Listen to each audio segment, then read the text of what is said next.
Bangladesh is on the edge. The Army Chief General Waqar-uz-Zaman has acknowledged that there's a serious problem in his country with a rapidly worsening law and order situation.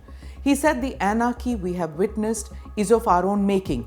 If you can't move beyond your differences and continue meddling and fighting among yourselves, and if you continue to injure and kill one another, the independence and integrity of the country will be at risk. I warn you. These are dire words coming from a serving army chief of Bangladesh.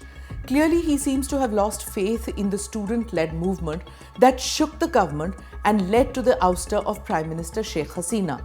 So let's take a quick look at what exactly is happening in Bangladesh and why is Pakistan fishing in troubled waters. This is Quick Take, your quick guide. I'm Smita Prakash.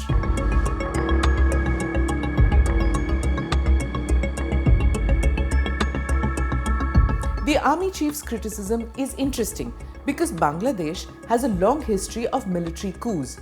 The armed forces were granted judicial powers like the police, including arresting citizens once Sheikh Hasina left Dhaka for India.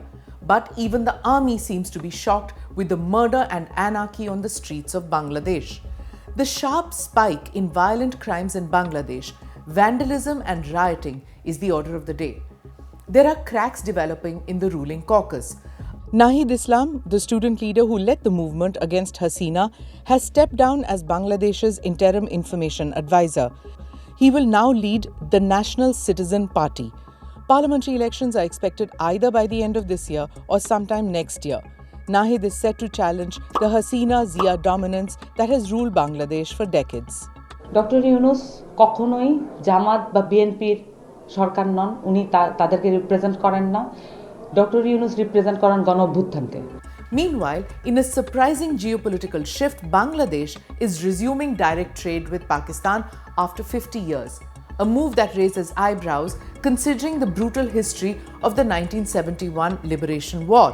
There are concerns within the army about the possible interference from the Pakistan army through political proxies, a move strongly opposed by senior commanders.